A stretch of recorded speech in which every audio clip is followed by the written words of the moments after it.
You listen every day. In the car, at work, when the boss isn't looking, dinner time, bedtime, and of course, right now.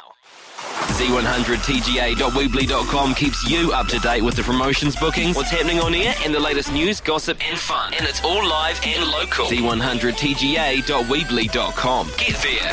Z100.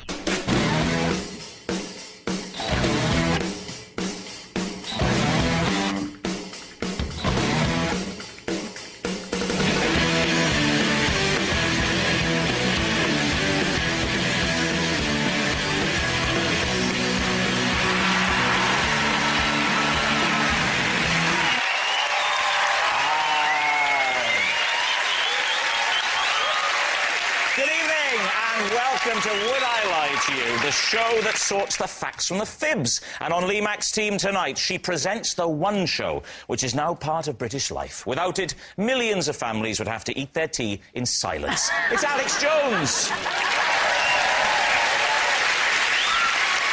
And the presenter of the extremely popular daytime quiz show Pointless, whose fans will no doubt be tuning into this show tonight. So, a big welcome to students, the unemployed and the bedridden.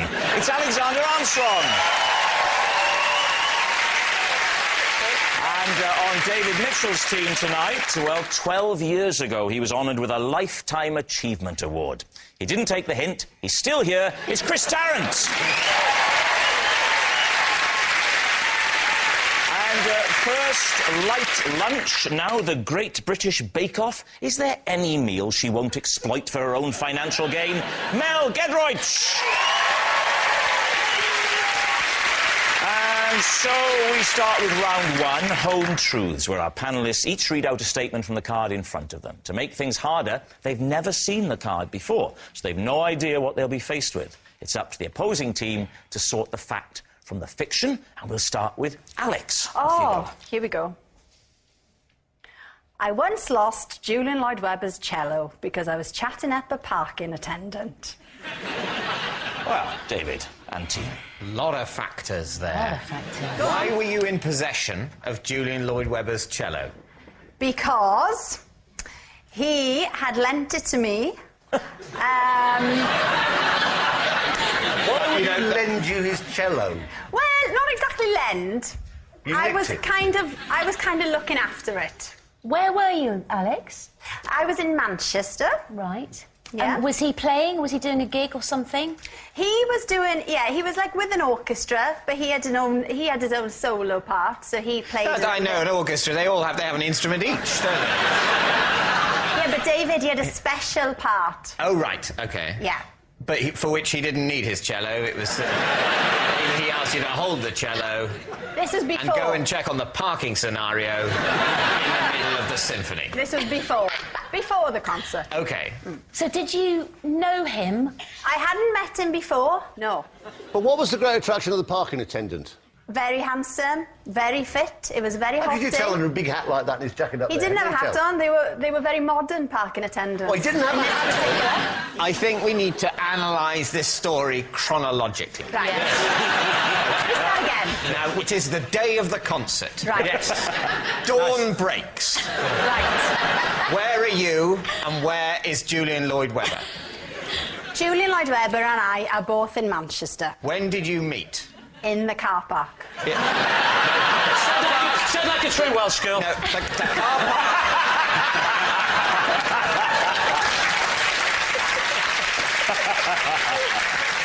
I'm afraid the car park is not an acceptable answer to the question, Right. when did you meet? Right. Because the car park is a place, not a time.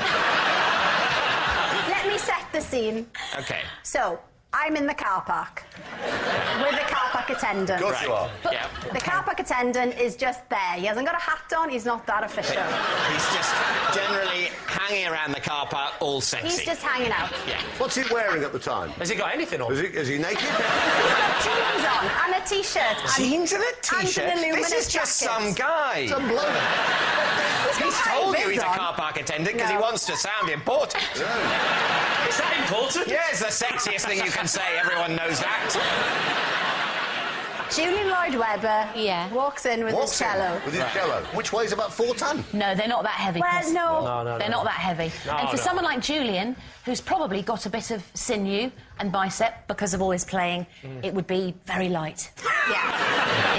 It's not That's going how to they feel heavy. pick cellists, isn't it? They Yes. pick the ones that can carry it. You can teach anyone to play it, but it's the carrying it that's the trick. Exactly. He pitches up. He's on his phone. Yeah. Oh, while carrying the cello. Yeah. What a guy. Were you trying to get off with the car park man because you wanted to not pay for your own parking? It's difficult to know if you're a car park attendant whether any relationship you're in is genuine. Is it me or is it just for the free parking? Yeah, exactly. Did he just hand the cello to you with a Yes. nod like that while he was on the understanding that you would know what he meant? No, he'd put it down on his side and then just went...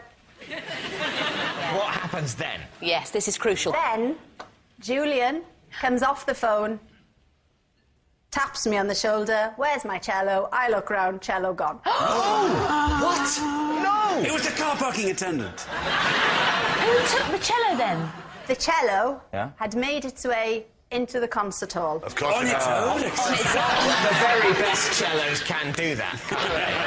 Well, somebody has taken the cello, gone into the concert hall with the cello, Julian and me flummoxed. Flummoxed? So this is not an attempt to steal the cello, this is a do-gooder seeing an unattended cello and thinking, well, I can't leave that lying around.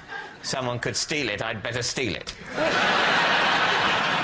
It was a good citizen who thought, that's worth millions, it's on its own, I'll take it in. Why were you at this concert? What was your ostensible role? I was a runner researcher, so I was working on a television programme that they were making. That's new information. You didn't say that. I'm suddenly Yeah, coming round to I know. Julian's point of view. I know. So what do you think, David? What are you going to say? It's utter nonsense. You think it's nonsense?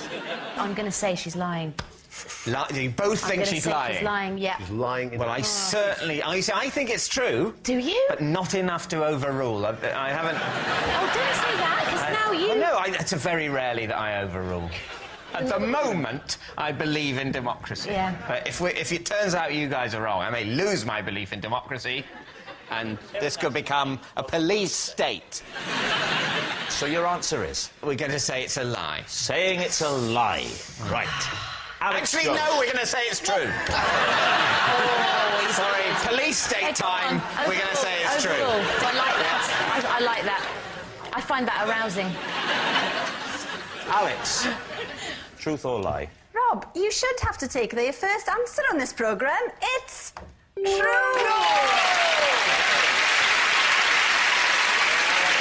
Yes, it's true. Alex did lose Julian Lloyd Webber's cello because she was chatting up a parking attendant. Right, next up, it's Xander. I once prevented a burglar from breaking into my house by hiding behind the door and barking like 2 different dogs at him. David's team. First up, please do the 2 different dogs that you did. And say what the dogs were. OK, well, I doubt that Xander, in his state of panic, went, first I'll do a Yorkshire Terrier, then I'll do... No, not an Airedale, No. a Retriever. I can't do a retriever. I can't do a retriever. I've tried. No, what I tried to do... The effect I was going for was of scratching paint and doing... What I wanted to give an illusion of was weight and snuffling. So I went for... Has anyone got Scooby Snack? And dog 2, the different dog. Maybe a smaller dog, the mastermind. One was this. No, the other one... I'm just worried about this, but it was... Did this frighten the burglar? Did he run off? Did he break into the house, Chris? No. You're crouching down behind a door. Yes. And a burglar is also coming through the door. Well, what was happening was the burglar was busy, was at the door trying to force his way in by shoulder barging. The door wasn't open, but he was trying to break the jam. So this was at night? And is your bed Yes, right this by is your... nice. Is your bed right by your front door? No, it's not. My bed is in my bedroom. Classic. Yeah. I thought because that's the last So you place thought, to look. hello, somebody shoulder barging the front door. I was woken up by thunk, thunk on the door, and I was just thinking, what do I do? So did you hear? He was barging away. Brum, brum. Yeah. Then you were then suddenly snuffling away at the making other strange side of the door. sound, yeah. And then he what? And then what? He paused, did he? He paused, And then... and then he went away. I think it weirded him out. Why didn't you do the noise of a scary dog? It sounded like a hamster. This is a very big hamster. That would Scary, actually, isn't it? That's big actually very hamster. scary. But don't you have a burglar alarm, Xander? I never set a burglar alarm. Not on national television. OK, David, what are you going to say? Truth or lie? What do you think, Chris? I think it's so daft, and it's so daft. And it's such a ridiculous vision. I think it's almost certainly true. Mel? I'm the yin to your yang. Are Chris. you really? I'm saying it's a lie, a big fat one. I want you to override me again, David. No, I want you to override me. I'm sorry, if I do Sorry. that again, it won't be special. I just don't think a burglar would try and shoulder barge the front door. Okay. I think a murderer might try and shoulder barge the front door. So therefore your answer is... Lie. Lie. OK. Xander, was that the truth or was it in fact a lie? Well, I'm sorry to tell you, it is in fact a lie. Yes, it's a lie.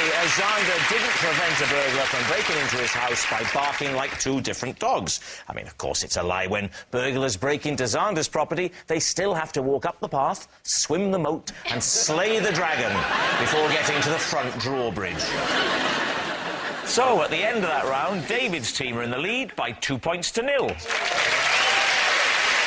Our next round is called This Is My, where we bring on a mystery guest who has a close connection to one of our panellists. Now, this week, each of David's team will claim it's them that has the genuine connection to the guest. And it's up to Lee's team to spot who's telling the truth. So please welcome this week's special guest, Sid.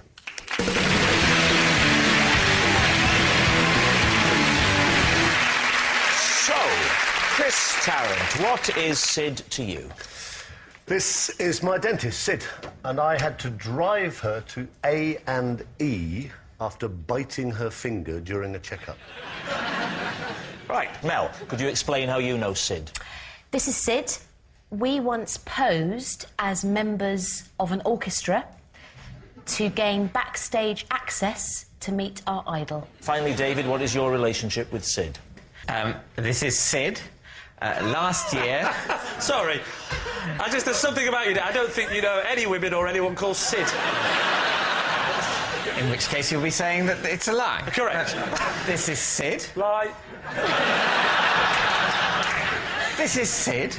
Last year, she rescued me when a seaside donkey went haywire with me on its back. Can I just say, I retract my earlier comment. True. So, there we have it.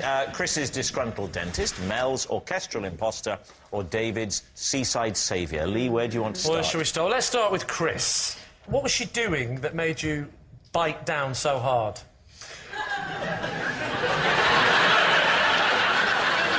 She's actually a very accomplished dentist. Her real name is Sydney Matthews. She is the junior partner in a company called Matthews and Priddy in Weybridge in Surrey. Whoa. Who are Sorry, top her real name is dentist. Sydney.